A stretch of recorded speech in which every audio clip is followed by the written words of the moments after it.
You're listening to BQN. Assimilate the audio.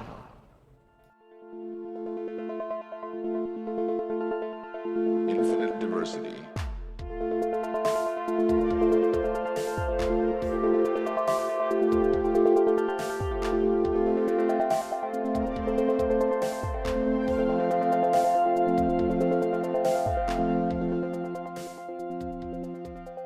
Live long and prosper, and welcome to Infinite Diversity, a Star Trek Universe podcast here on the BQN Podcast Collective. I'm your host for today, Chrissy, and joining me is my co-host, Thad. Thad, how are you doing today? I am dealing with some bureaucratic chlamydia, but otherwise I'm good.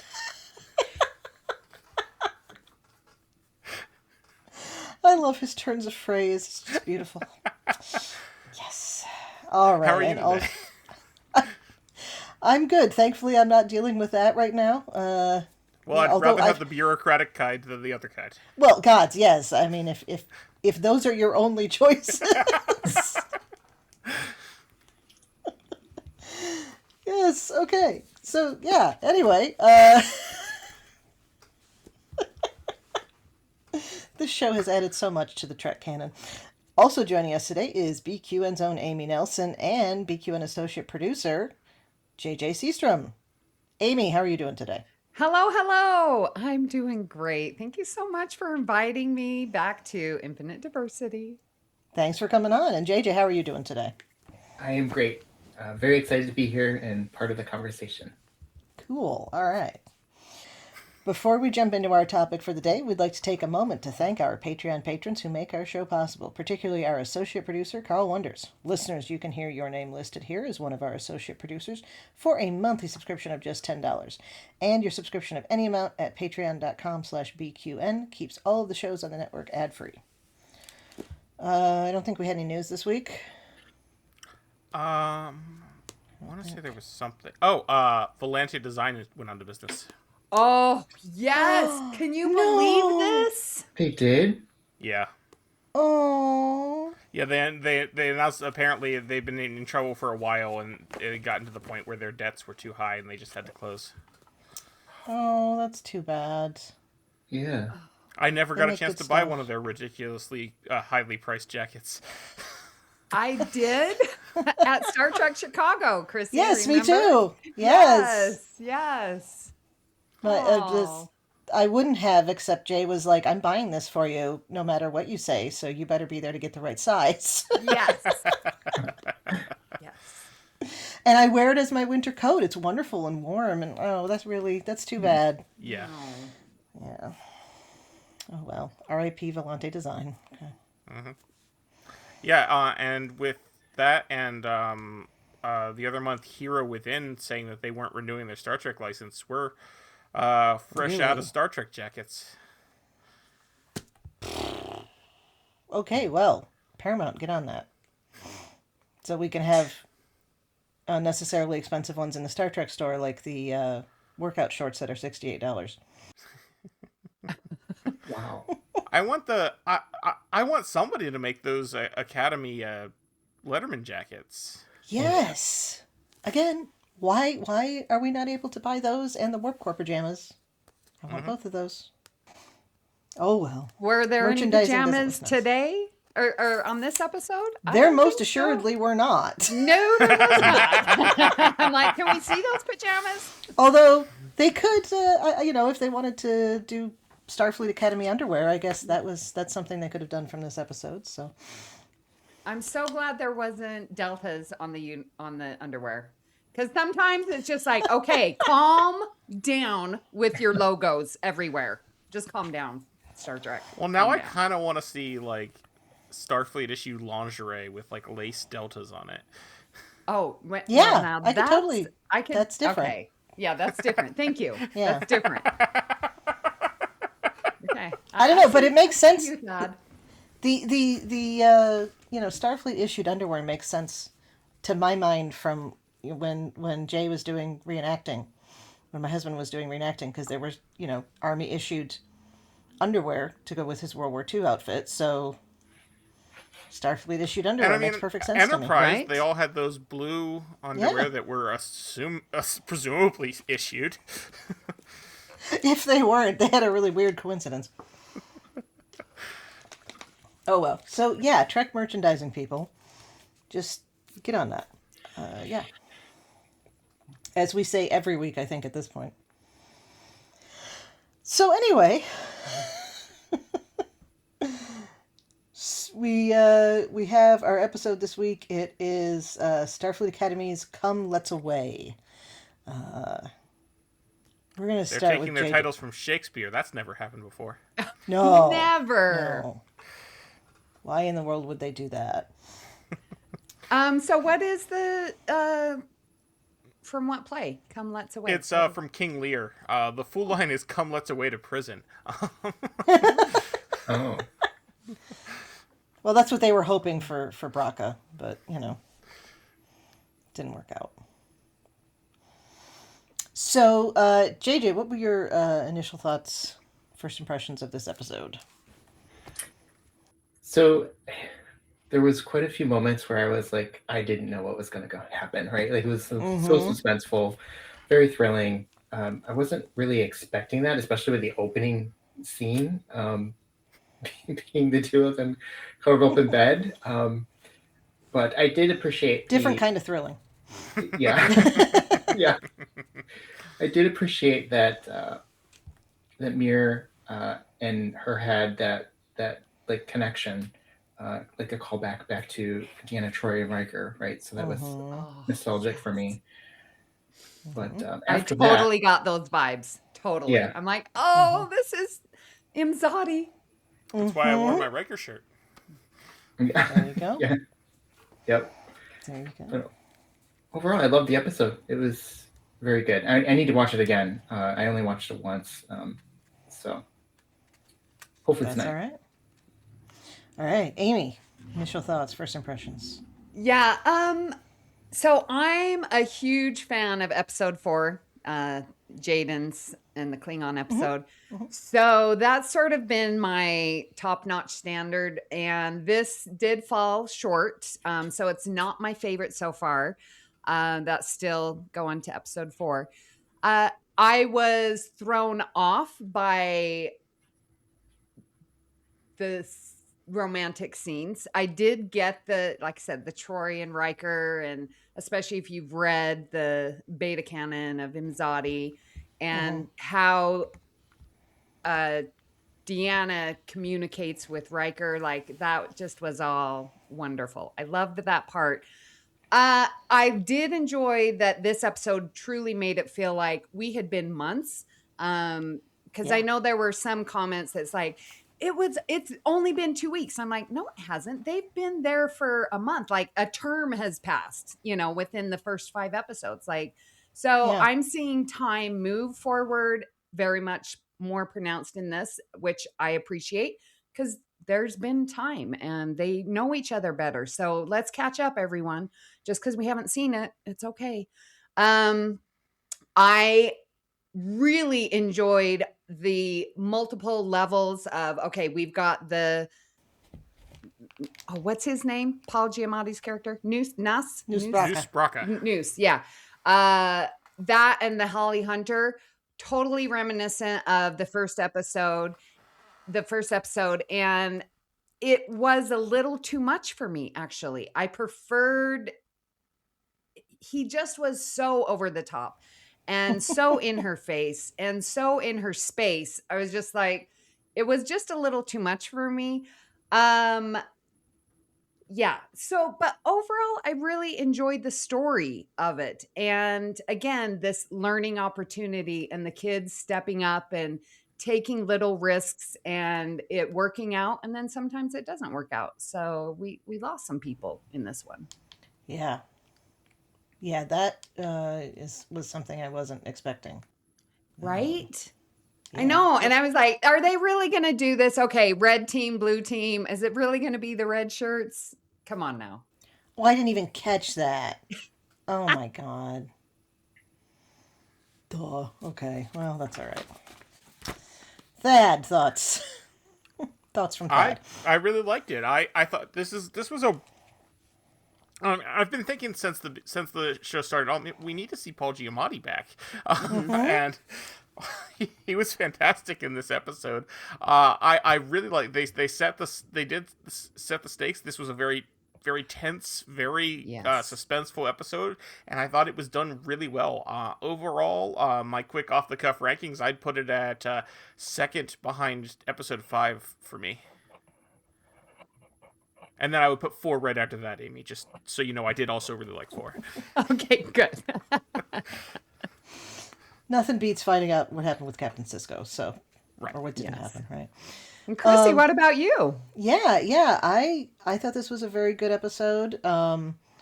I thought there's been some people complaining that it's not actiony enough. I think we've gotten, we've dealt with some of that. I Not that we haven't had seen to, that complaint. I've seen so many like bizarre 2 complaints, people. but I haven't seen Okay. that one yet. Well, Yeah, I've heard that complaint as well. yeah. It's the whole it's a teen drama as opposed to a space show. kind of thing, I did see people So- complaining that the beginning was too explicit, and I'm wondering what the heck TV did they watch? Because I would not have called anything that happened in that scene explicit. That was solidly. I don't even know if that would hit PG-13. That would have been okay in the 90s on TV. Yeah. There's no actual organs visible. Yeah. You don't even Primary see a or butt. secondary sex characteristics. Okay, so- but put this in Star Trek. Have we seen this? Discovery showed us Klingon boobs. Oh, well, yeah. Okay. Discovery Discovery, that one that's a episode. lot. Well, Will and Deanna. I mean, that's famously the first love scene that you have in all of Trek, in your favorite we movie. have Amy. plenty of But there's scenes yeah. where we see Nemesis. people Okay. naked Okay, I in got bed. you. Okay. I'm okay with this now. Okay, thank you, Yeah. Chrissy. Because Will and Deanna did it, it's okay. Yeah. Yeah. See, this is why I podcast, so I can work things out in my head and love Star Trek even Plus, more. in Insurrection, we see Will and Totally. Deanna in the bathtub together. Yeah, but that's It just was shocking for me. I'm just going to Okay. say it really was. And I'm like, I don't remember seeing this much in Star Trek. Like, because they I don't couldn't, because know. it was the 90s and it wasn't Okay. on cable.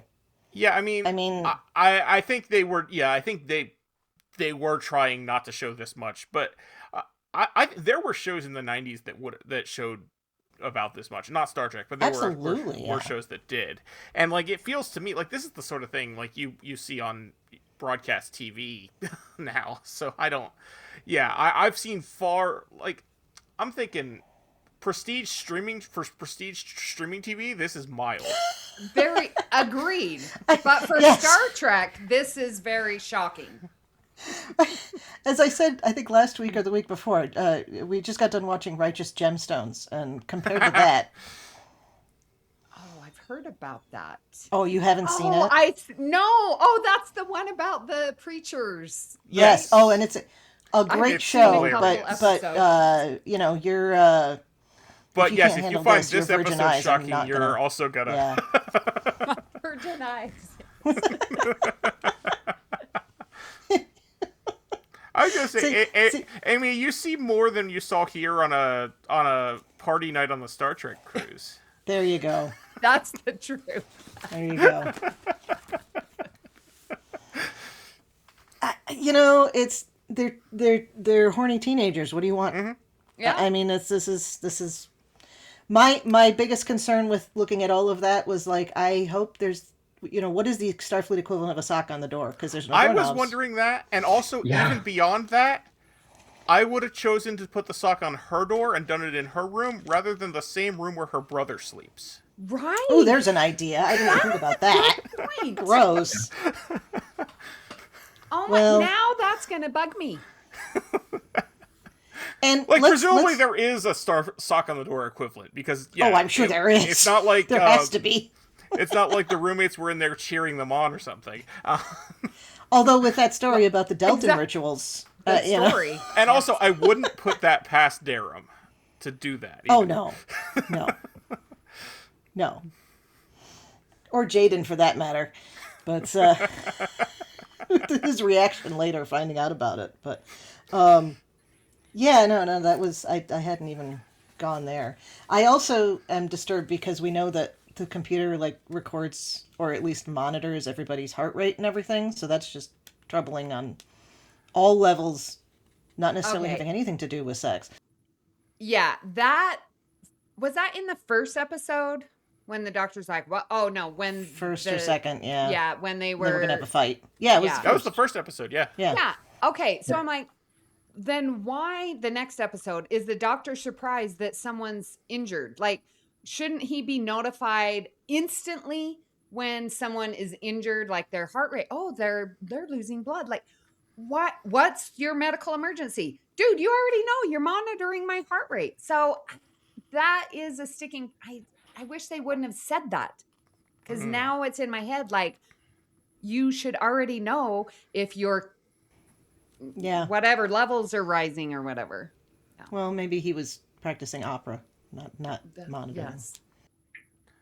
So That's like, about it. Yeah, go ahead. yeah, because also that means that the computer's monitoring their heart rate. It's also not just when they're having fun with other people, but it's also the computer also knows when they're having alone time, which is honestly even creepier.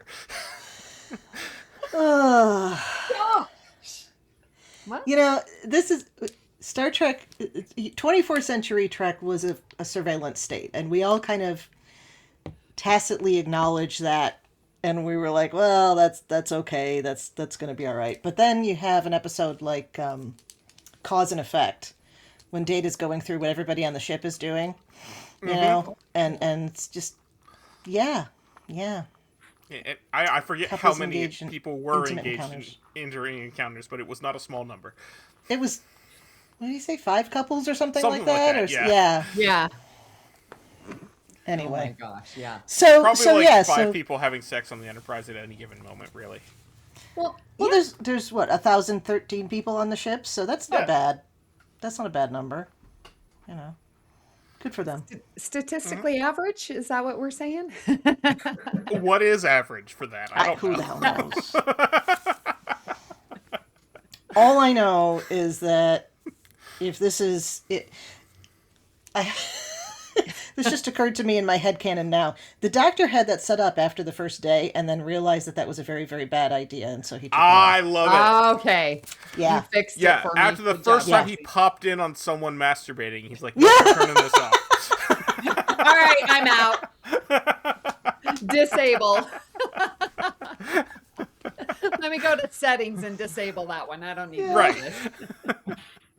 Yeah. Reset it for indications of distress as opposed to just heart rate. Oh boy. But you could also Okay. see the doctor giving a lecture on how that's a very healthy expression of Oh, your no, I can sexuality. absolutely see him do that, yes. Yeah. So Caleb and Tarima are doing their thing, and Yeah, no they one are. interrupts them, thankfully, for their sake. But they interrupt themselves. Tarima brings him to her mental safe place, which appears to be a big field of yellow flowers of some type. And I like how they frame this, where they kind of plunk the room into the middle of it. Yeah, I really liked how that looked. That was cool. And so he's intrigued, but then the Teddy Ruxpin shows up, and she touches it and gets a touch of what had happened to him as a child, and he feels very violated about this. But she didn't mean to. We know this. We know how Betazoid brains work, and so that creates an argument. But then they have to go be Starfleet cadets. I'm hoping, and this might just be like, this is the next gen fan in me, but I was disappointed that while she was explaining the concept of it, that there wasn't an explanation of the Imzadi idea. Mm-hmm. But then it occurred to me that they don't have to be that for each other. Yeah. That is a very particular special thing, and so, Yeah. So going off that, Chrissy, I agree with you. I'm like, is this too much too soon, which is why I really did appreciate the passage of time in this episode. Because I'm like, yeah, are they really Imzadi? They're very important to each other, but at that young age, like, I don't think they're Imzadi No. yet. I think That was just the place where I went. Yeah. yeah. Like And I think that was intentional on the part of the even writers. possibly got the impression that this might have been the first time they hooked up. Yeah, I figured that too. Oh, no, I'm saying no on that. They were too I didn't get that comfortable. vibe. Yeah, they were too comfortable with each other. Okay. That's true. The It first was- time's usually awkward. It was Yeah. first thing in the morning too, assuming that that thing was not like a night shift. Oh, so that... Yeah, but So- there's no way there's... Is she going to spend the night with him in his bed in the same room where her brother sleeps? Is that a thing that's going to happen? Well, maybe her brother hooked up with somebody else and he wasn't there. I don't know. She and her Maybe brother Maybe he they swapped had- beds. told the them all to Delta disappear. That's Okay. a point. He could be off I shift. mean, you can tell people to leave for an hour or two. You can't Yeah. tell people you can't spend the night in your room. That's, Right. Yeah, no, that I that get breaks the college code. Okay. I At spent least zero when I time in was in dorms, school, so I can't. When I was in school, you didn't sexile people for a whole night. That was not a thing. Good word. Never heard that. Sexile. I love Really? it. I did feel that Caleb's response to that was a little weird because he seems to know so much about a lot of things. Like, how does he not know about Betazoids and these capabilities? So I was a little thrown off by his reaction, and I also felt like they kind of had a connection and kind of let it out a little bit in a previous episode. So she was aware of his trauma, and she already had could feel it and told him that she could feel it in a previous episode. So I was like, I think you're overreacting here. I kind of felt an overreaction too, but I think it's knowing it because and feeling it are two different he doesn't things. share that with anybody. Yeah. I think, Yeah. like, of all the people in the universe, he knows about that. His mother knows about it. Ake knows about it. And, the Starfleet personnel that hauled her off know about it, and that's about it. And Noose Braca. And Braca, yeah. So, Or Noostifer, as we find out this episode. oh my god. Newstifer. I love it. All right, so I kind of feel like it was probably good they got interrupted anyway, because they could get interrupted by having to go do their thing as cadets, and that's a field trip to a ship graveyard with the War College, where they're going to get on the USS Miyazaki, which was damaged while testing an experimental warp drive that had something to do with a singularity. And the Miyazaki is presumably out of universe named for the famous animator, but probably in universe named for somebody we don't know about. Yeah, I did not know where that came from, so the animator makes sense considering the association with the comic and everything too. Yeah, Hayao Miyazaki, the Studio Ghibli guy. Oh, okay. All right. That's where because the name rang a bell and I couldn't figure out why. So they've been using this ship and this ship graveyard as a training ground the War College has, and they decide to bring in the Academy cadets as well. And there's this weird bit that we learned that this was a comic book that a lot of them read as children that was about this ship that got destroyed, and the comic book has them all in TOS style uniforms, but we won't. So have to get into there's that. some speculation online that I've seen that the comic was possibly AI generated. There's no proof of that one way or the other. I will say if it has been, that's a little disappointing. But there's no actual proof of that. I don't like that at all Yeah. on a number of levels, not the least of which is even if it was AI generated, nobody checked it and then gave the prompt to correct the uniform design. I would also posit that Starfleet goes through so many different uniforms that they could have been using that style at the time. Oh yeah, or it's the classic kind of thing, like, if you close your eyes and, well, for people of a particular age, close your eyes and imagine American soldiers probably going to look like the uniform from the 40s and 50s. Because that's the, Yeah, at that's least what I the was one Okay, in my I guess head. I'm not that age because that's not what I would picture. because they're trying to get Okay. Starfleet Not going Q, again. Yeah, they're Yeah. trying to get Starfleet going again. So they're always, what we've seen so far, referencing, how did they do it the first time? Let's do it better this time around. So Yeah. to me, that sort of made sense because of that line from whatever episode that was. Yeah. And it could just be like, these are the bright colored, for the same reason that they use the bright colored uniforms on the show in the 60s, these are attractive to people's eyes, and Yeah.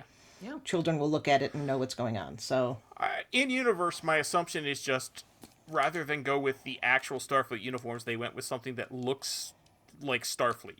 yeah. Yeah. Not necessarily a specific uniform, but this looks like Starfleet. Yeah. Yeah.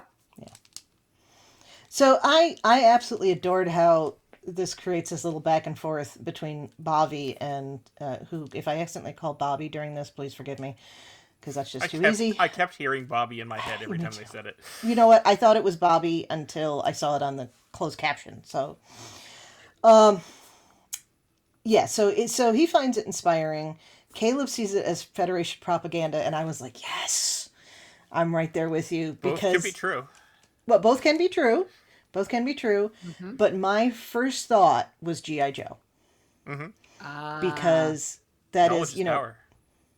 yeah, but you talk about propagandizing children. And yeah. And Paw Patrol. I have to bring that Paw Patrol too. Paw Patrol is propagandizing children. ACAB includes the Paw Patrol dogs. Yeah. So where are you on Scouts? Isn't that the new Star Trek? Scouts, isn't it? Well, I don't think Paramount is propagandizing children for a thing that doesn't exist. Yeah, I don't think that counts as propaganda. With For Star Trek. I mean, if that's an propaganda. in-universe, yes. If that is an If Scouts in-universe existed show in- for children, yes, Yes. and that's propaganda. Okay. All right. But we should also point out propaganda in and of itself is not necessarily bad. Either. No, it's not. It depends on what the propaganda is How it's used. advertising. And I would argue, for instance, Paw Patrol, the fire department propaganda part of Paw Patrol is fine. Anyway, Yeah, isn't there an EMT dog too? I mean, there's this. I have never in my life watched Paw Patrol, so I couldn't tell. Yep. My little nephew watched it, but I didn't pay attention if I could. Yeah, it's just the cop. The cop is the one that's the problem. That's all. Yeah. Nobody ever, as was famously said, nobody ever wrote a song called "F the Fire Department." Now, were you okay with how long it took the computer to read and assimilate the comic book? Given So how damaged it normally- was, Yeah, normally you would Yeah. think it wouldn't take long. You're correct. But in this case, I saw it as the computer was, hey, have you ever started up a computer that's been turned off for a few Yeah. weeks? And you know how nothing works quite right for like 15 minutes? Listen, I grew up where You you can had almost hear to it turn the grinding. TV on and wait for it to. Exactly. Okay. All right. I had to go there. Yeah. Like, literally, when I was editing last week's podcast, I turned my iPad on because it had gone out. I don't use it very often, so it had died on battery from the last time I edited a podcast. And I had to wait for like 10 minutes for it to decide to sync the episodes over. So, Oh dear. to sync the audio. So, yeah, no, this sort of stuff still happens. And I think you can add into that the idea that the computer is trying to reconcile what's going on as well. Mm-hmm. There is some element of AI there, and Actual AI, Yeah. not actual. not what Yes, we call excuse AI me. today. There's the Star Trek style AI where the computer is not quite sentient and it's trying to reconcile that this crew that it tried to protect is dead. So Yeah, I like Sam's explanation of it, right? Like the computer offloaded itself into non-damaged sections of the ship Yeah. to protect itself. I like that definition. So trying to put itself back together, that totally made sense to me as to why it took so long. Okay. yeah, it was traumatized. Yeah. God, we need a Star Trek show about the the computer counselors who counsel traumatized ship computers. Honestly, that would be Yeah. a really interesting show. Now I want this. Yeah. Yeah. I feel like that would be just a. Like, I don't even know that. Yeah, that's a whole. That feels like a realm of we haven't thought of how that could actually work. Yeah. So, so we find out that they're all excited to go on the Miyazaki, or at least intrigued to go on the Miyazaki because of this. The cadets are split. There's some on the Miyazaki and there's some on the bridge of the Athena, and they are learning how to function as a team during away missions.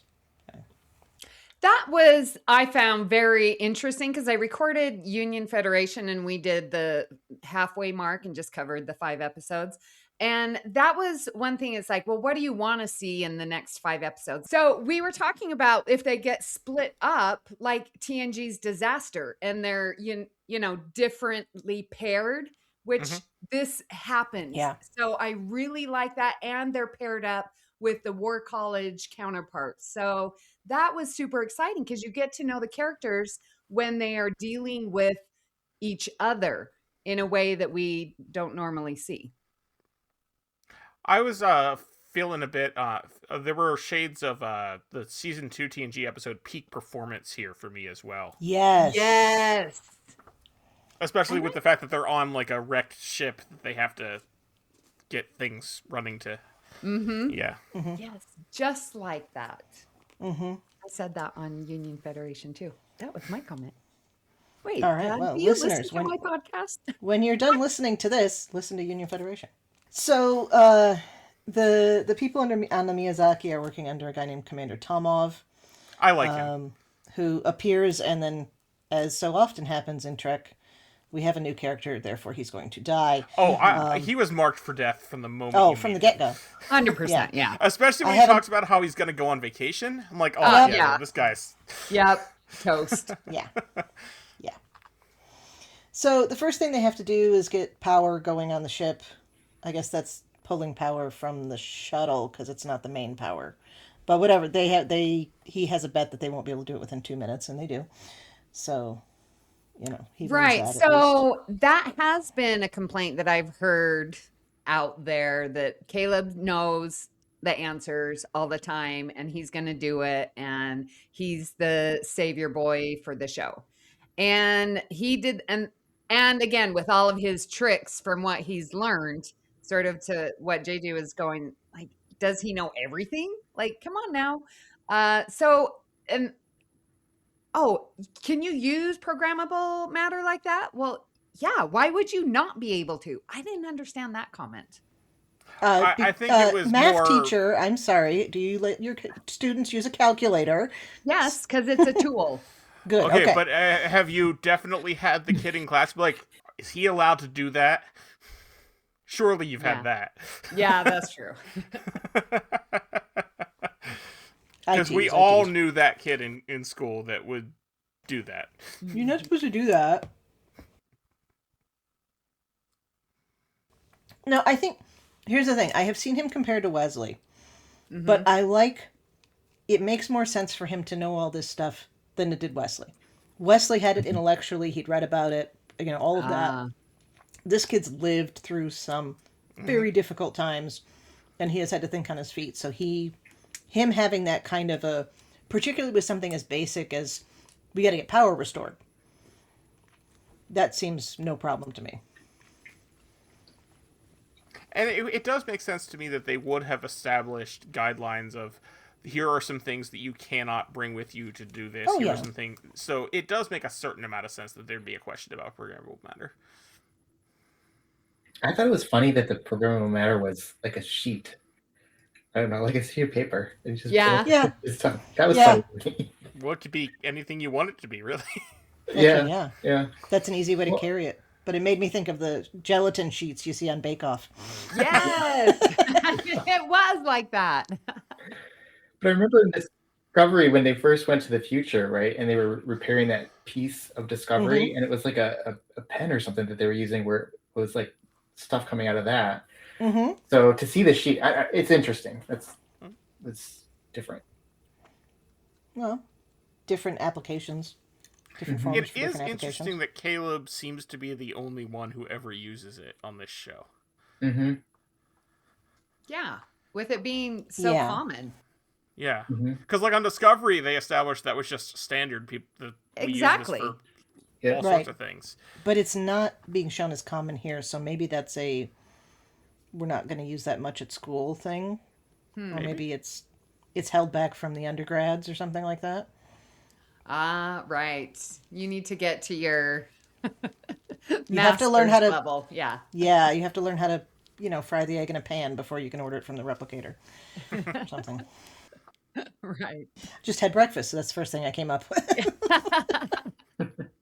So they're on the Miyazaki, and we have this group of people called the Furies, who appear to be slightly out of phase, which is Are really apparently freaky. in constant pain. Yeah, and they reminded me of the back to Next Gen. They reminded me of the clicky aliens. Schisms. Oh, From the Schisms, yeah. Schisms, yeah. Yeah, just the noises they made, not the rest of it. But Yeah. and they're also, they eat people apparently, and then we find out that they are part human, so they're cannibals. So that's always, something Yeah. interesting to run across. I do also wonder how much of what Braca tells us about the Furies can be trusted. That was my thought too, because like the thing of they're in constant pain, they don't care about business. Like they have to. There has to be something. It doesn't seem that drastic. They apparently had made a business deal with Braca, so yeah. Yeah. Exactly. So there's intelligence, there's strategy. They're not the dumb, they're just going to eat you and go away. No, there's more to them. I mean, if they've already eaten me, I don't care if they go away or not.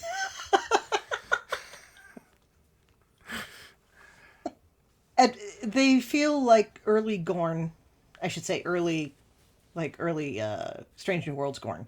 Yeah. And then we're gonna make them more than that pretty quickly. I thought it was fantastic that they demand 30,000 bars of latinum, and Vance is like, "Yeah, we're just getting it loaded up. It'll be fine."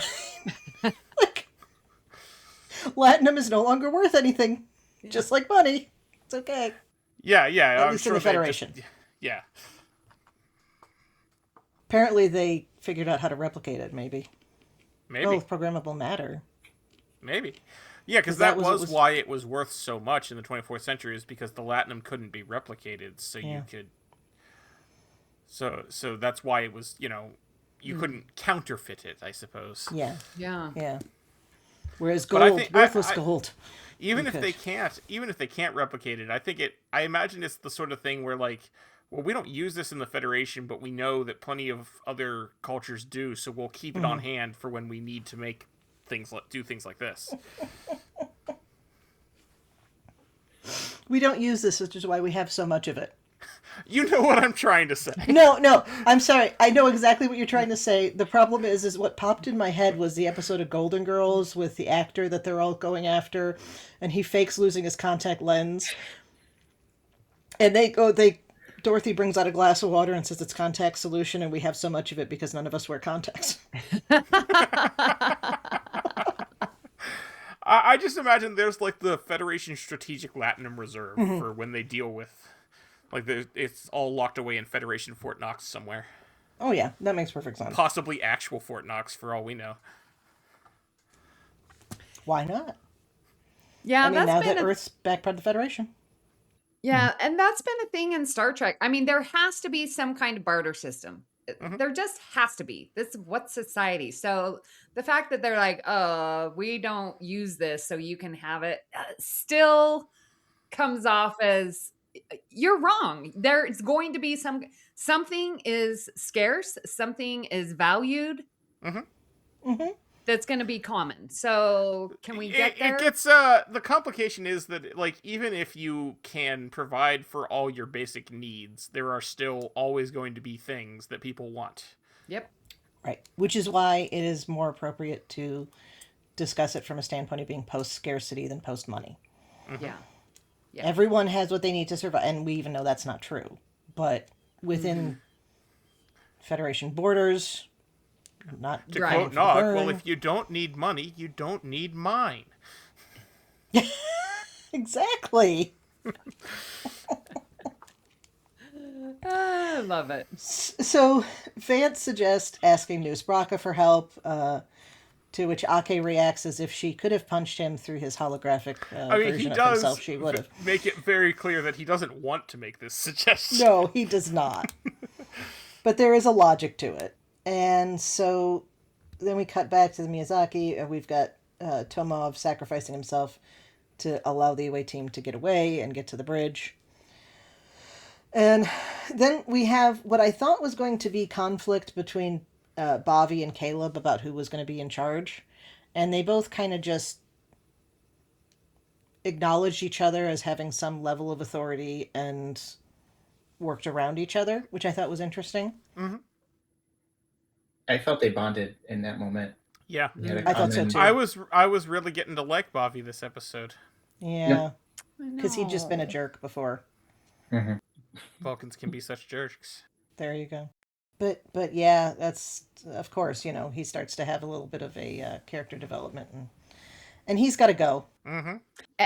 And did you enjoy the someone once said A famous officer once said the needs of the many Yes. outweigh the needs of the few were the one. Yes. Yes. So how Yes, did you and feel it's about okay. that, hearing that?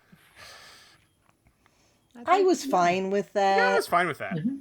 Yep. I mean, that was obviously more for us than it was for Caleb. Yeah, but still, that's the sort of reference that I'm totally cool with. I tell you what bothered me was when Spock was saying that he was supposed to be quoting Surak. So it's not a That's famous true. officer once said. Yeah. It's the core philosophy of part of my society says. But that'd be like Well, also, that'd be there- like quoting from Exodus and saying it was Charlton Heston. Well, there definitely wasn't an ancient Vulcan proverb that only Nixon could go to China either. Well, no, of course not. Well, But he heard it from his ancestor that was Sherlock Holmes, so it's fine. His ancestor was Arthur Conan Doyle. He's half human. That one I can accept. Yes, I do. I was just who also died long before Nixon, so that's my weird joke. Okay, anyway. Well, it was interesting that, Caleb was struggling, like, why did he do this? What's wrong? Because you're in self-preservation mode, especially in his background.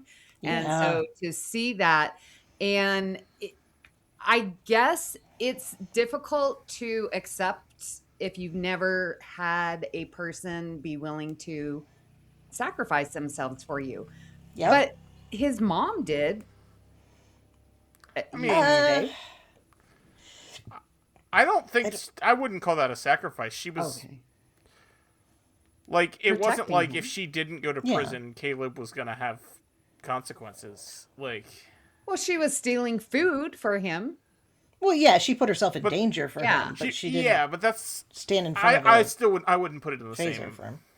Because that Not that she wouldn't have. mother, yeah. So Yeah, I think she just- certainly could have, but I don't think that's anyway. Yeah, I remember it had to have been, I think it was year 2. So it was my second year teaching. And we in America have, these. Insanity? Yes, with people with guns and coming in, and there's, these. Mhm. What are they called? What's drills? Active shooter drill. drills. Yes. Active shooter drills. And I had to come to grips. Am I going to save my children? And it was a thought that went through my mind. And I'm like, I will. If someone comes in, they will have to get through me first. Because these children, and I had never been put in that place before. But to have that go through and then to see it where they're questioning, Caleb was like, why did he do that? I'm like, I would do. There are people that have that value of others, and let's protect them over me. So it was so brief, but I really appreciated at least Caleb just questioning that. Mm-hmm. I thought that was good. I thought it fit with him being on his own for so long and fighting for himself and not having anyone to look out for him. I thought it fit, and it was a very educational thing for him to learn in that moment. Unfortunate, Yeah, he had to I learn think it, but it's that he had never in his life, certainly his life since he was on his own, had someone that he would have considered risking his life for. Right. I was going to say that it works both ways. Yeah. Because if you can consider it for yourself, you can consider it in others. And he's had no example of that. So. Yeah. So, Tomov's death makes Ake willing to work with Braca because they shove him out the airlock. The kids get to the bridge. Kyle is injured and Jaden is very sweet. And I love the I heard warriors need scars, you know. And he's like, They're "Are you sure adorable you're not together. part Klingon?" Yes. Yeah. I love them. And just the slight, touches. Yeah. That's so beautiful. So just, it is. Yeah. Yeah. Chef's kiss. So they do get contact with Braca. He has lots of demands, it seems. The first of which is a lot of different types of tequila. One of which he describes as having a cat piss aftertaste, and I'm just That's okay. not something I look for in my alcohol. Anything. Well, I was Anything. thinking he was describing a Sauvignon Blanc because that's what I think when I taste Sauvignon Blanc. It's just, yeah. That's But right. I love the glasses. I want those glasses. They need to make those. Again, Yeah. Again, merchandising people. Those were so cool. I definitely want those. Yeah, They would look great on my bar. Just saying. they would. Absolutely. So he talks about his experience with violence and how that relates to the Furies, and we learned that his father was quite abusive, which, kind of makes sense in context for what we see about him. And Nustifer. We learned yes, that. this is where he learns his father called him Nustifer, which Yes. I guess is what noose is short for. Yeah. Which makes me think, we haven't learned which side was which, right? We don't know which side was the Tellarite and which side was the Klingon. But this has not given us any new information on that, because I feel like either a Tellarite or a Klingon could be very violent, so... Not that anybody can't be violent, you know what I mean? Yeah. It's theoretically possible that both of his parents were half Klingon, half Tellarite. That's actually 100% true. Hadn't thought of that. They're all Klingonites. Yeah. I mean, it's not important. I just like to know, I like to know the background of people. Now, what It's I kinda- want, though, if that's the case, then I need him to have two siblings, one full Klingon, one full Tellarite. Yes. Just so the Mendel squares work, right? Is that it? There's 4 kids, Yes. 2 Klingonites, and then one each of the... Yes. Yeah, exactly. We're talking about Mendel a lot this season. Okay. So he talks about how he doesn't want to deal with the Furies. This is where we find out that they're supposedly always in pain, which, again, if they're, in between dimensions like they look to be, I would see why that would be the case, but we don't know.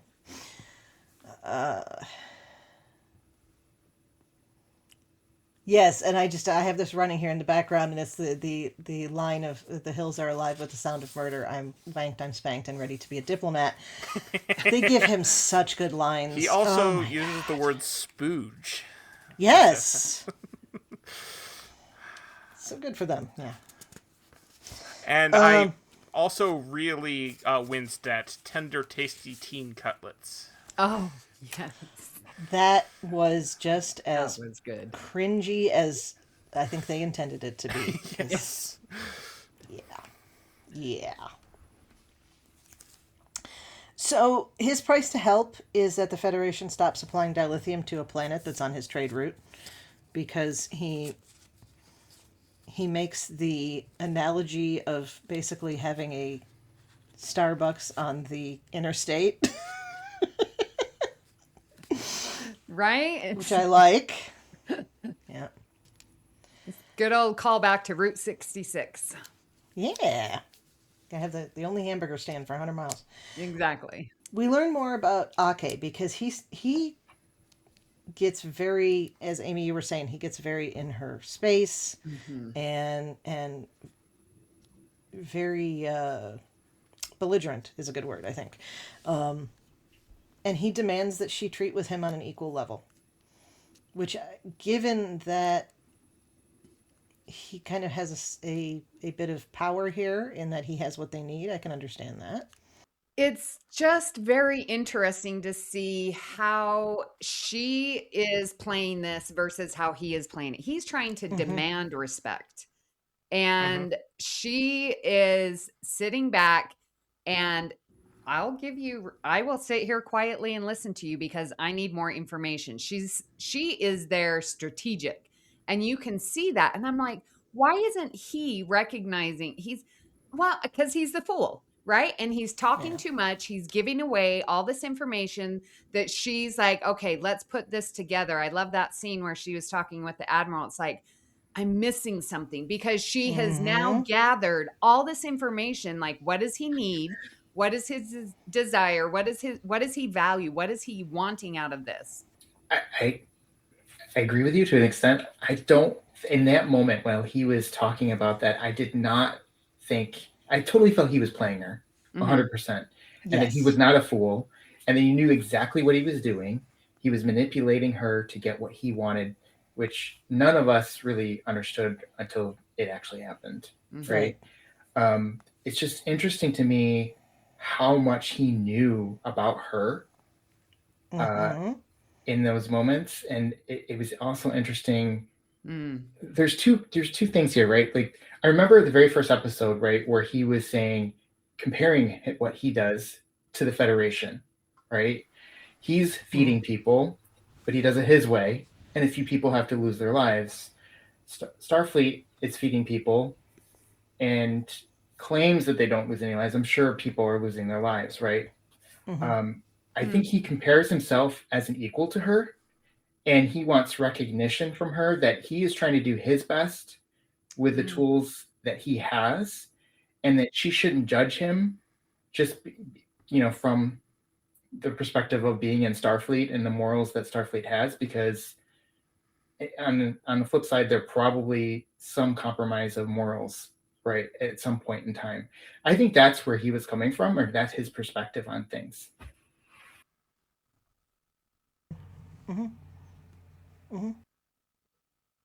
Yeah, I do get the feeling that he really does think he's in the right.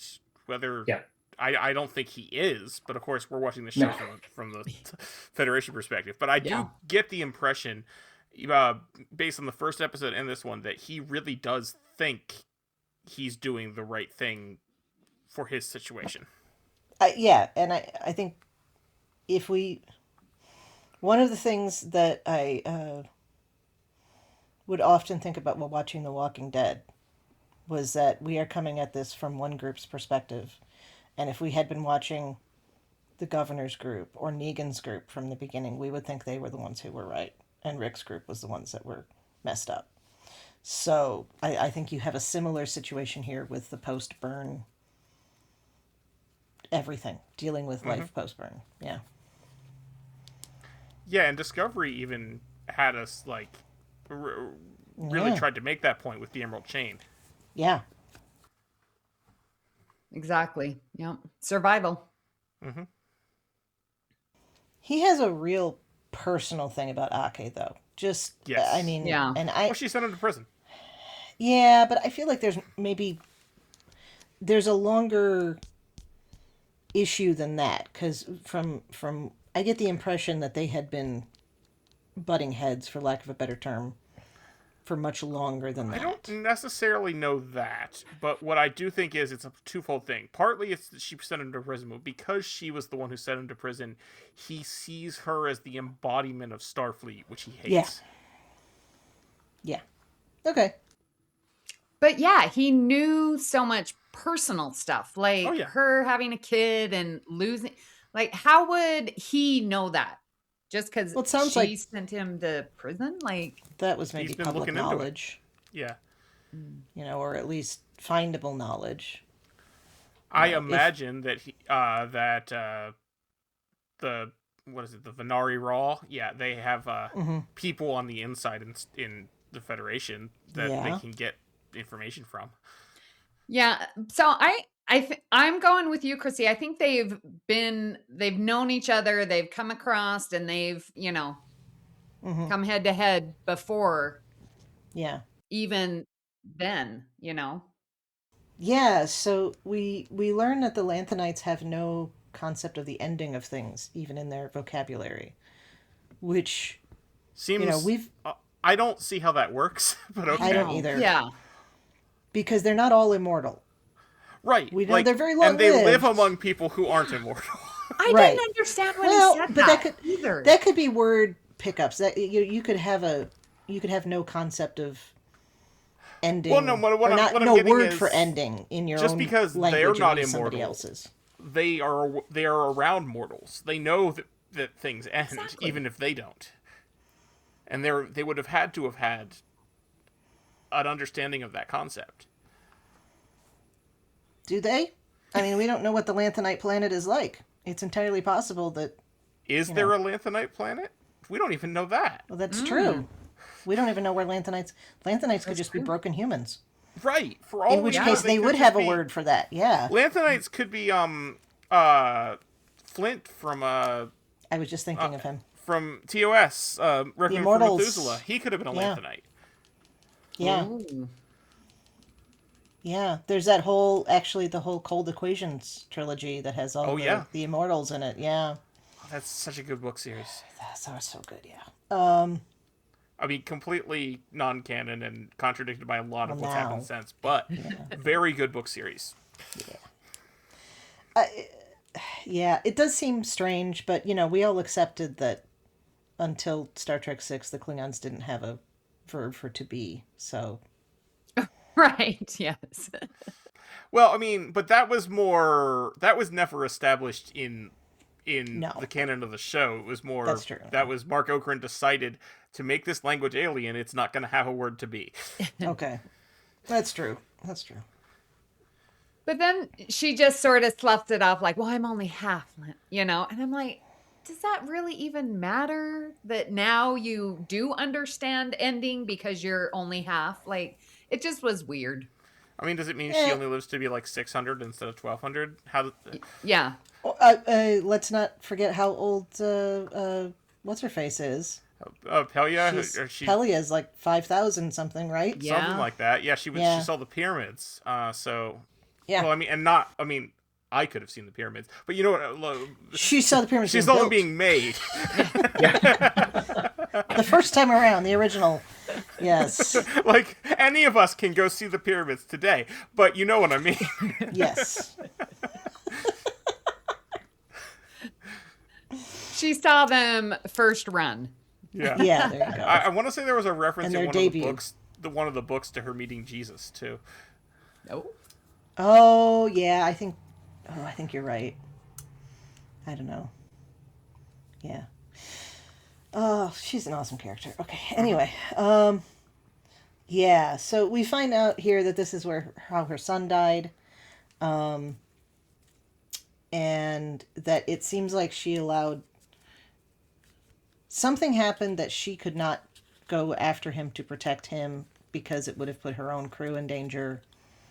And we don't know the rest. Okay.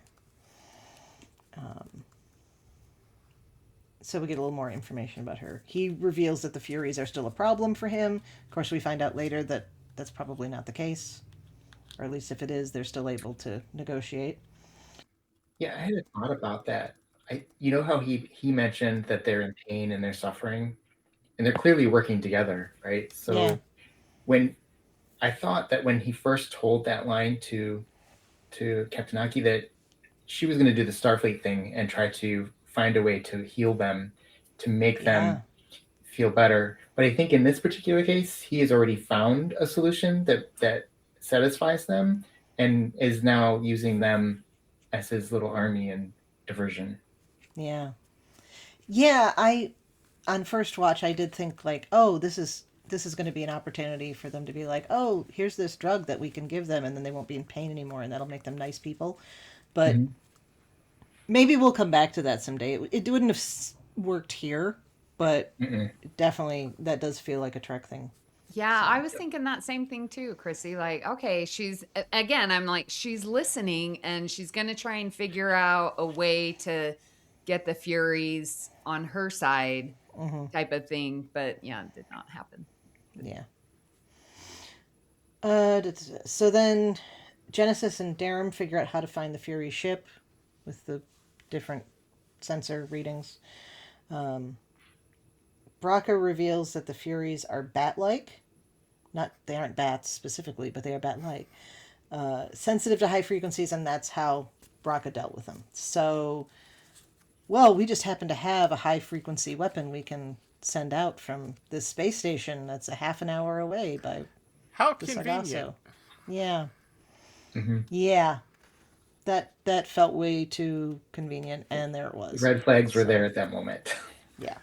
Yeah. Mm-hmm. This is when we have the cadets have to convince the Miyazaki that they're their new crew so that they can seal off the bridge.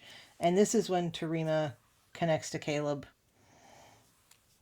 from far away. So she explains that about how her abilities are off the scale and that she actually caused her father to go deaf, that is crazy. That's just, yeah. So she can flood her system with betazoid psychic hormone that I forget the name of. But it's dangerous for her because it might injure her to do that. So. But if she can connect with him, then she can explain to them how to restart the drive using some software that was installed or hardware that was installed by the previous year's War College group. Yeah, that all went so fast. Like the whole explanation. And I'm like, can we spend a little more time on that? Because I was thinking, okay, we know this with Deanna, right? Our Beta Z. Yeah. But through the 7 years and the 4 movies, we're getting all of this. And now it's like, bada. And I'm like, oh my gosh, let's hold on. Yes. It just was so fast. I didn't even really catch all of that. So I'm glad we're talking about it. Well, I think they did a decent enough time with the exposition because they have her brother sort of explaining it, which I thought helped a lot. Her brother, whose name I am never going to remember. I just keep thinking of him as Terima's brother. Occam? That's it. Yeah. I will forget that in 5 minutes. I don't know why I remembered that. I honestly, yeah. Well, now I'm going to think he's clean-shaven, so he uses Occam's razor to shave, and now I will remember. Nice. Oh. There you go. You'll just spell it wrong, but that'll be fine. Yeah, well. I compare her to, is it Tam Elbrum? Or yes. Yes. In Tin Man? Tam Elbrum, yep. Okay. And actually, I like that this kind of gives us a little extra info about Tam Elbrum, because maybe he was similarly dangerous in that way that was not explained in the episode like that, but Ooh, I love that. Yeah, so she can make the connection, but it's potentially dangerous to her. Again, another instance of somebody who is willing to sacrifice themselves for Caleb.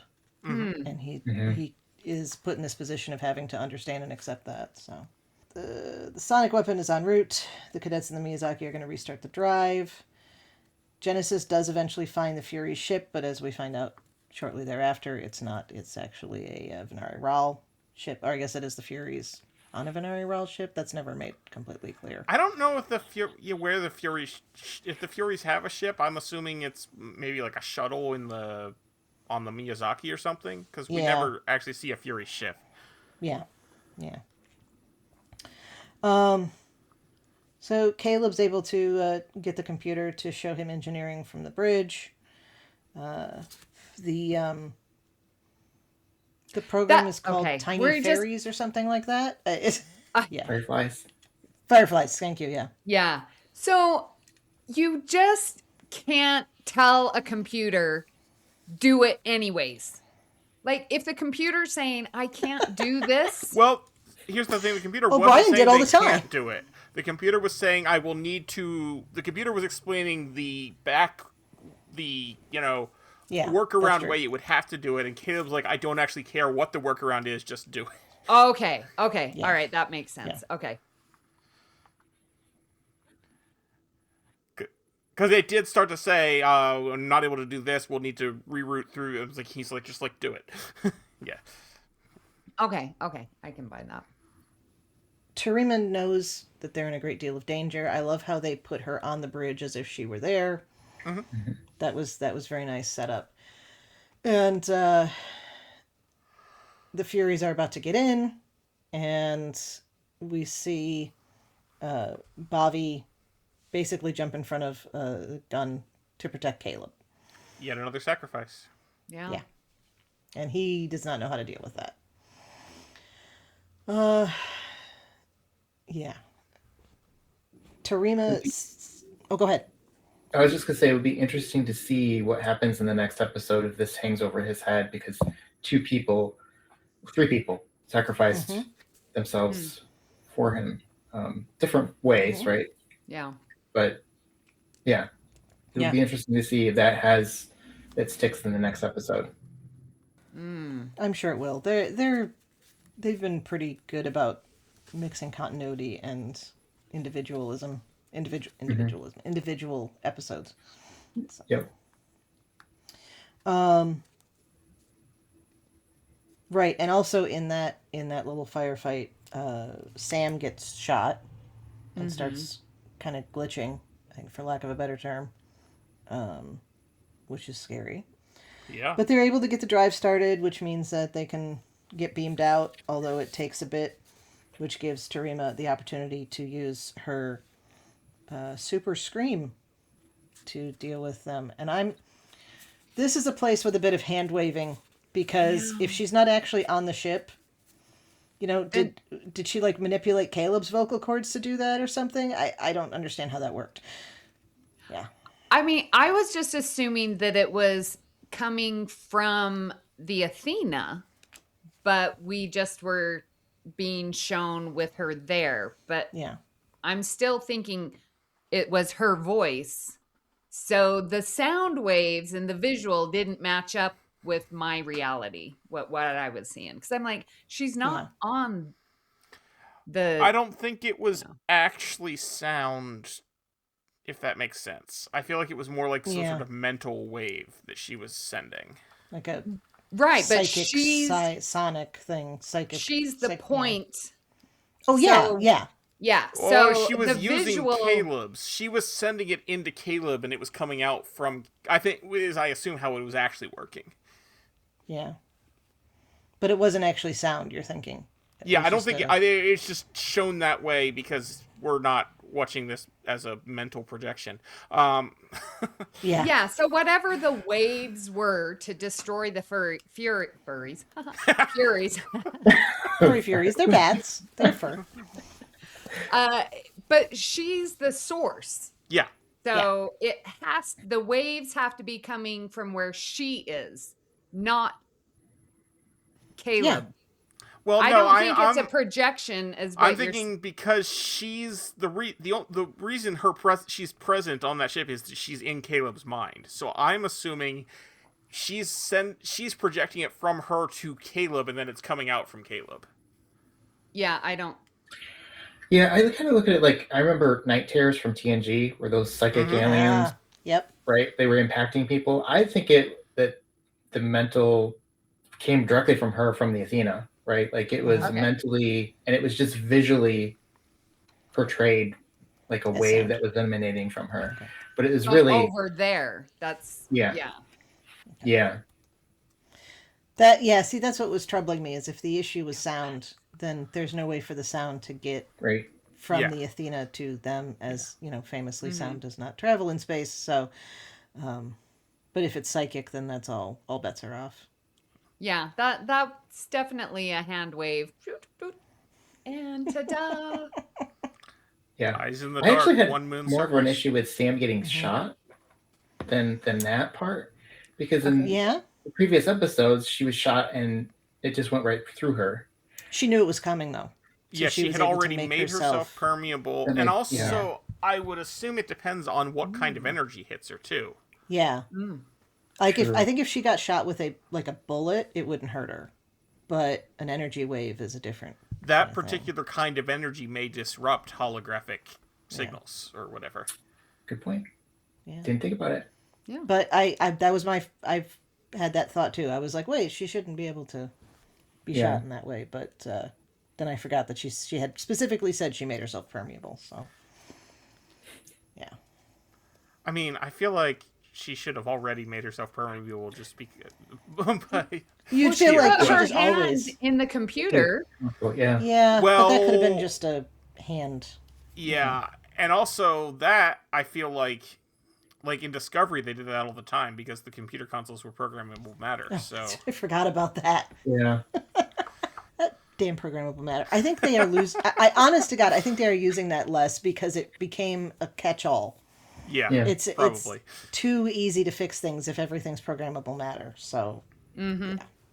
So yeah, Tarima pulls the implant. She talks to Caleb. They initiate tiny fireflies and get the drive going. I know we're going back and forth a little bit, and then she eventually realizes that she has to psychically scream or whatever it is, and they get beamed out. She's left in a coma to be dealt with in future episodes, one would assume. Mhm. And then we find out the kicker here. Because the Sargasso comes over and the Venari Ral ship is revealed, and then we realize that it had all been a ruse to take the Sargasso away from the starbase so that they could attack it and take something off of it that was classified. Yep. They were played the whole time. Mm-hmm. I was played the whole time. I did not see this coming. JJ, you're That was like, great. and this is when we knew. I'm like, no, I did not Yeah. know. I knew it. I recognized it the second time I watched it, but no, I was Oh, also yeah. played the whole time. Yeah, I was No. too. I totally did not expect that to be the case. As soon as he said the starbase, I was like, that's too coincidental. Mm-hmm. Mm. Well, there you go. You'd be alive and the rest of us would be dead. So Well, I like to watch NCIS, and Gibbs's uh, line there is, always echoing in my head. Rule number 91. Yeah. I have a shirt with Gibbs rules on the back. oh, that's Oh, fun. nice. Yeah. I enjoy a good NCIS. Yep. That's one I never got into. Ugh. I've heard watched. good things. I watched it for a long time, but I've stopped at one point. I mean, it's actually still going. I think. Yes, I was it gonna say, is. there's like I'm 15 waiting for different new versions. episodes. I do appreciate that NCIS and Law and Order SVU still exist because they mean I can't possibly be that old because they were on when I was in middle school and high school. Exactly. Yeah. Yes. Oh, I hadn't thought of it that way. So, yeah, no, they're not sure what the information, the classified information they got is. I feel like this is the build up to whatever cliffhanger we're going to get at the end of the season or whatever, you know. And they killed a lot of people. We get another Discovery name drop. Discovery's picking up the life pods. Yeah, how'd you feel about that? Where does that fit? Put it in my head canon. Where is that in Discovery? It's Timeline. after Discovery. Yeah. Discovery, like What do you the mean? 5 seasons of Discovery have already happened. This is post Discovery. Right. So we're Burnham's cap. Burnham Yeah. is probably still captain. Yeah. Okay. Yeah. So that's what we're just okay. Yeah. I mean, a lot of the crew that we knew is no longer there. We know Saru's not there. We know Yeah. Jet Reno's Yeah. not there. We Yeah. assume Tilly's not there, but she might be. Who knows? Well, Tilly had gone to the academy prior, so Right, we that's just why haven't seen Tilly her was not a here. regular Yeah, member of the crew by the end of Discovery, but she could have gone Yeah. back. We don't know. That's true. But That's true. yeah, I would assume Burnham is still captain. Probably grumpy Paul Stamets is still there doing something. Dr. Culber, probably. Yep. Okay, all right. So they're still going on, just sort of like Deep Space Nine with TNG, or I was the about Enterprise to D. say. Yeah. Okay. Yeah, be like, okay, Enterprise is doing a thing, and it's just, name drop. Yeah. Okay. Yeah. I like that. It just helps us remind us that it's one big universe. Yeah. And there's also a logic in having Discovery do rescue missions like that because they can get there quicker than anybody else. So, Yeah. So, they have this conversation. We find out all these things, and then the episode ends with Baraka having sent Ake a message explaining how much he hates her and why, and how much he hates the Federation, and how that hate is useful to him, which I thought was a very interesting way to come at it, way to explain it. Yeah. I guess I missed the why. I don't know if I understand why. Yeah. The hate powered what he was doing. That part I got, but I don't Yeah. fully understand why he hates her. Mm-hmm. The symbolism.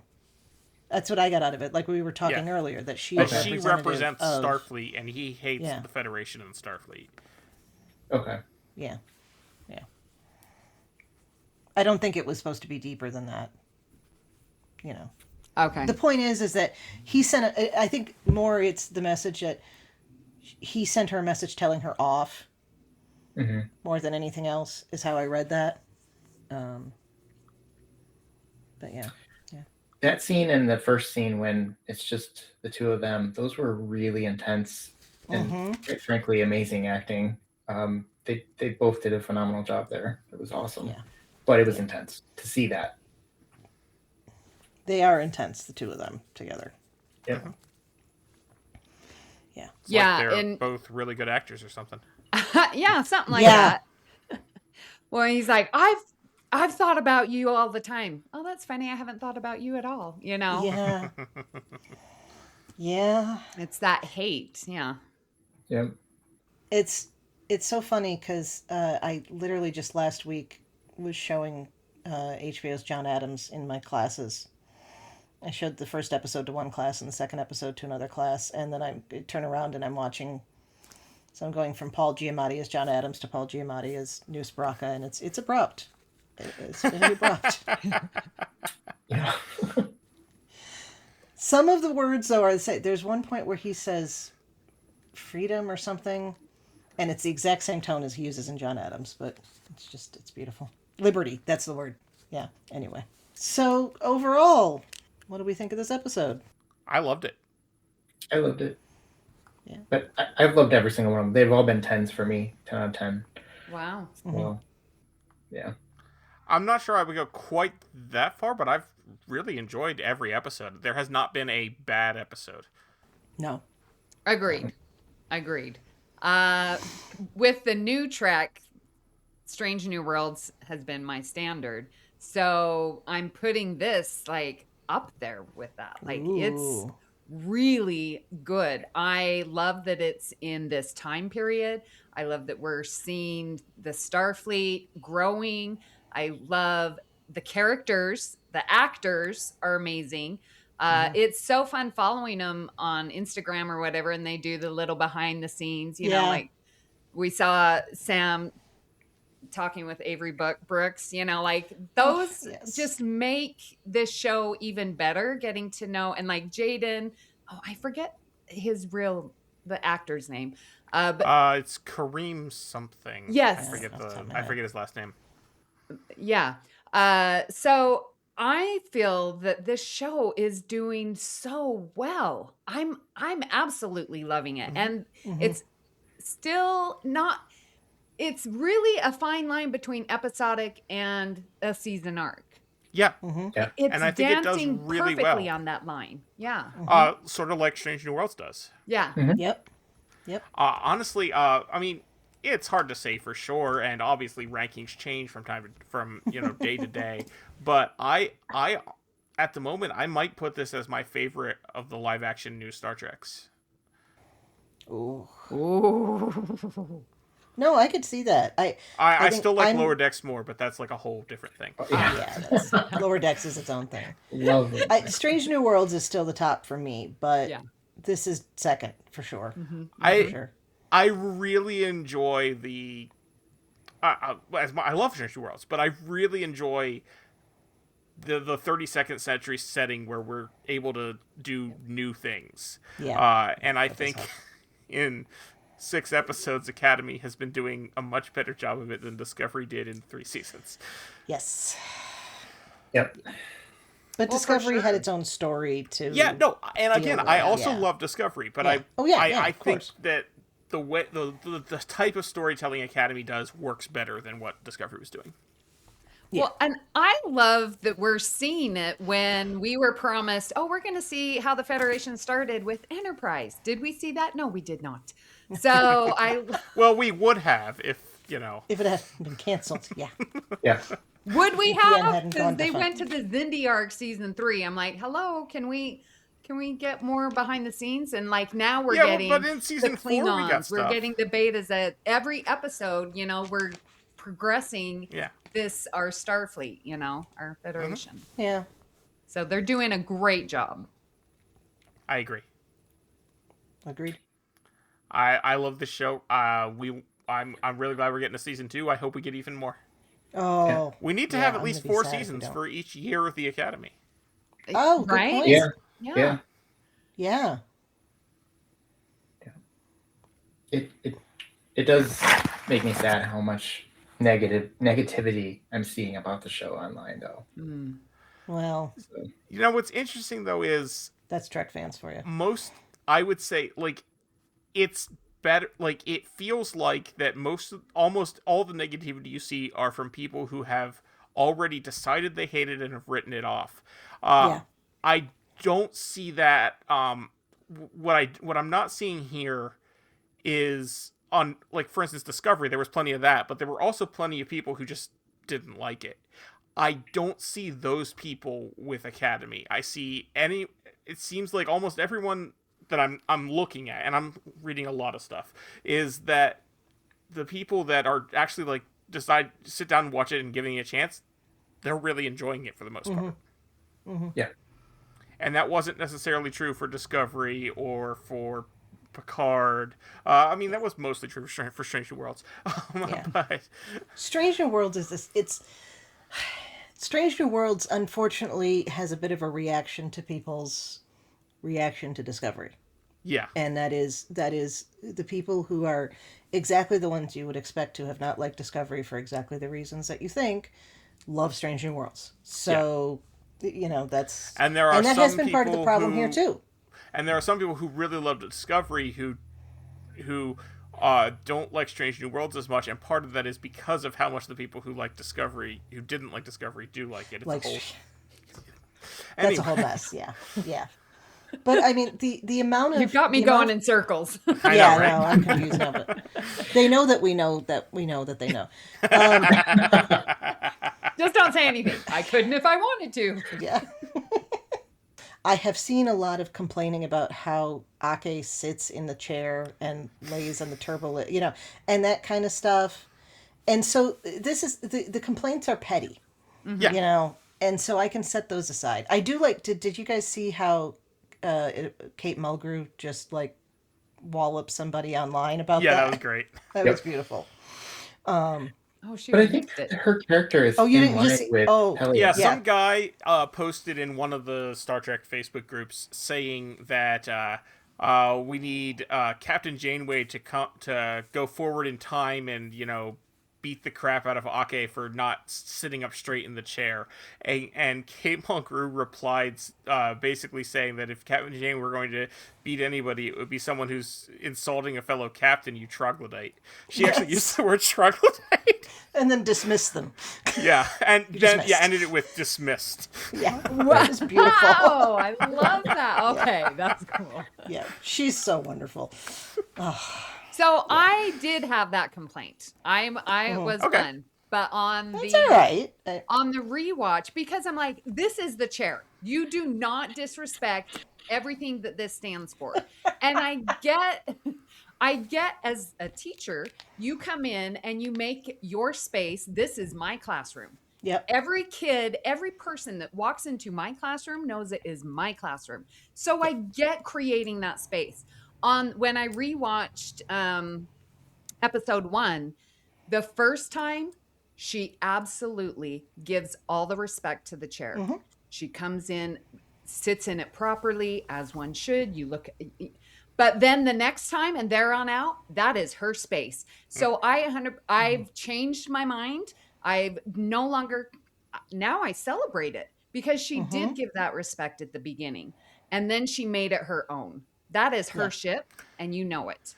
And I think you notice in this episode when things are serious, she is sitting in it like a like serious. Yeah.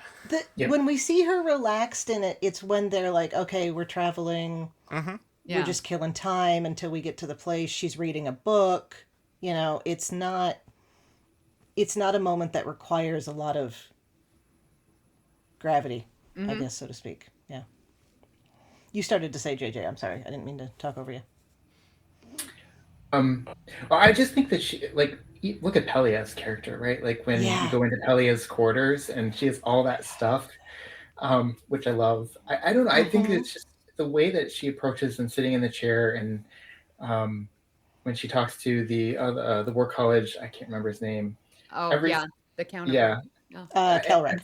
Tellarite. So every single time, I don't know. It speaks to me in her species, in Pelia's species. It's like they don't take life too seriously. They're enjoying it. So. What I love about that is because as I am getting older, the old one of the group here,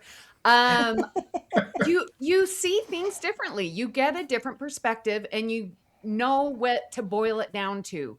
Core values, what's the moral, and so for her to be this person on the ship of an academy is ideal. And that's what I love about her is she's like, yeah, you can insult me all day long, Newstifer, right? Because it doesn't hurt me. You're going to talk about my son?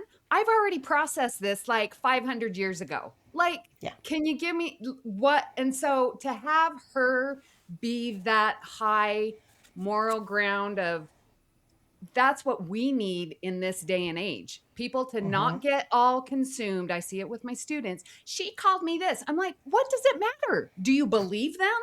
No, take it all day long. It doesn't matter. Get to the real issue.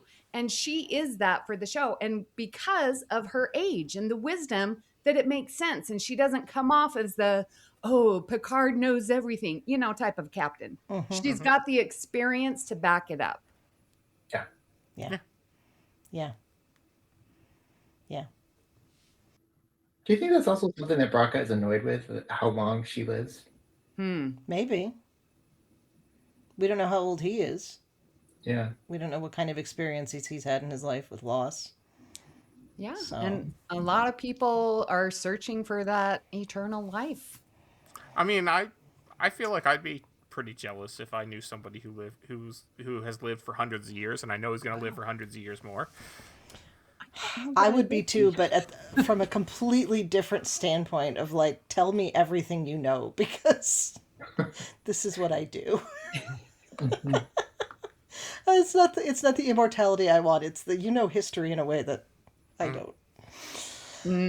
Yeah, because immortality seems tiring, difficult. Yeah, I don't know.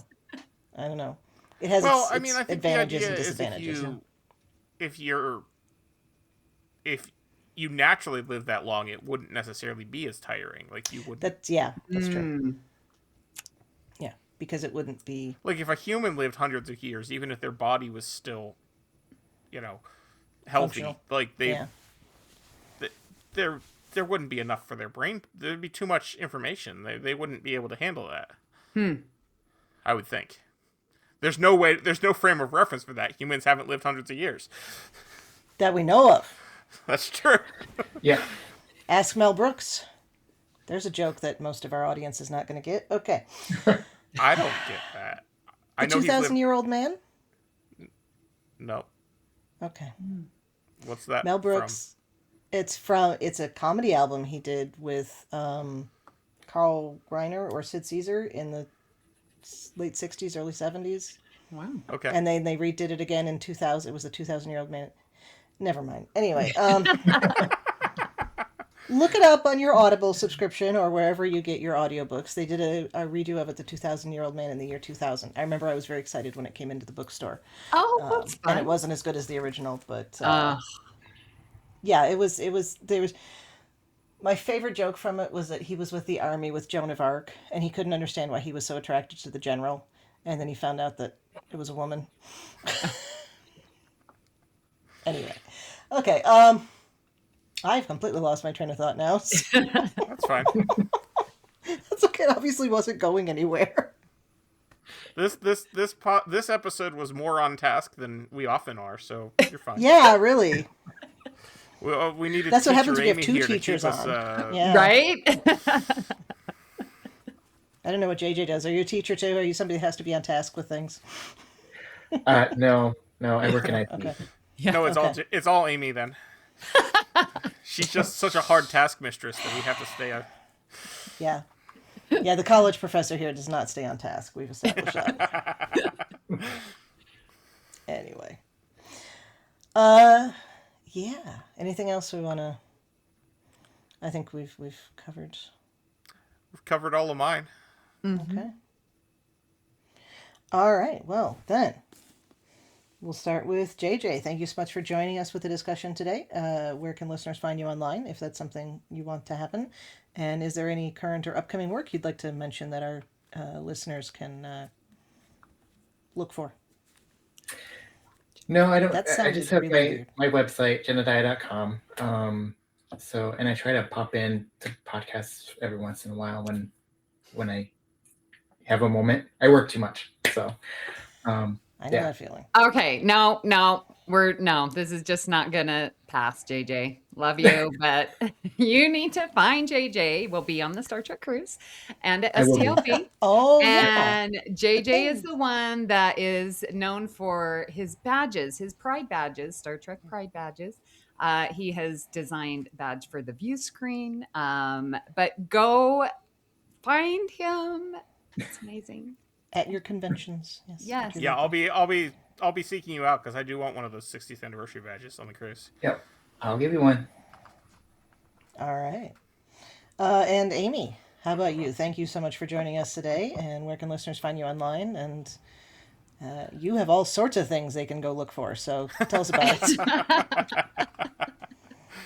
Well, you can find me here on the network hosting Union Federation. And that's a podcast that talks about the Orville and new Star Trek. But more Star Trek because Orville sort of left us. So darn it. But I'm also on All Good Things. And we're going to be starting real soon, The View Screen, which is our YouTube show. Yeah. So we're going to be doing that coming up.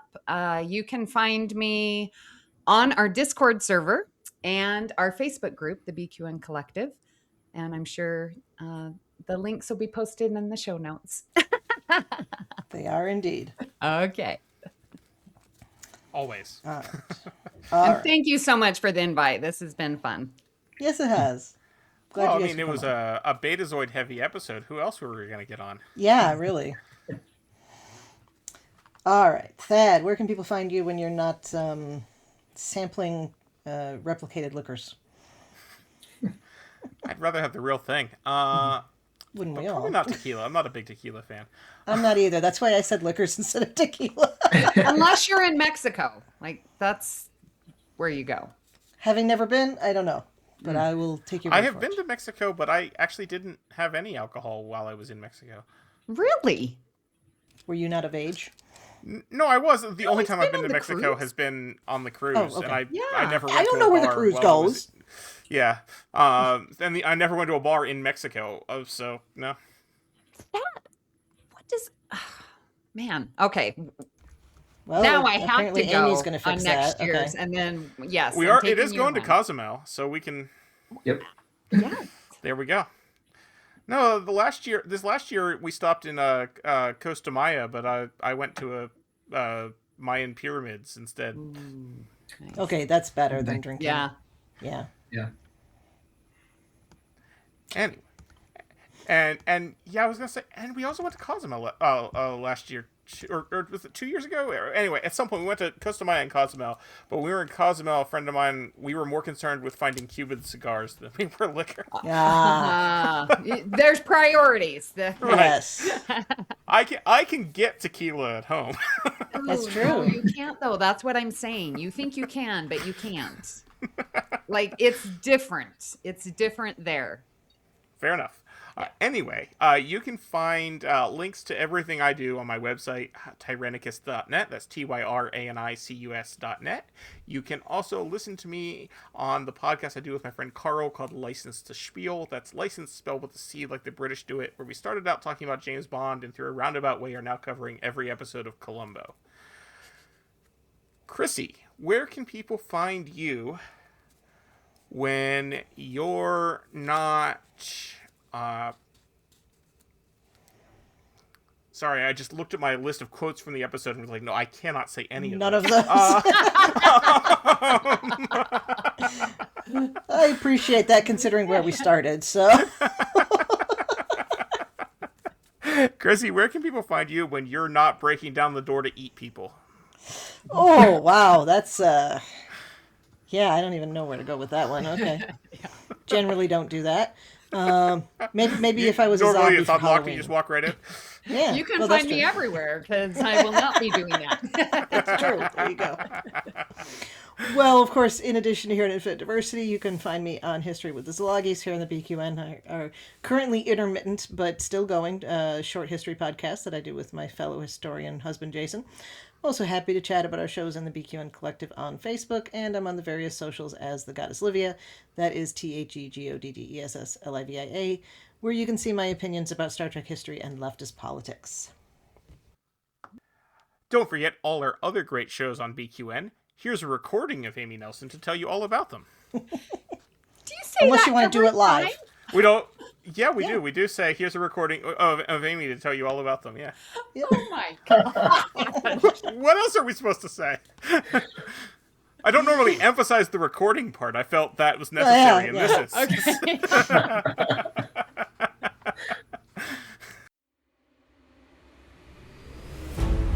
What's happening on BQN, you ask?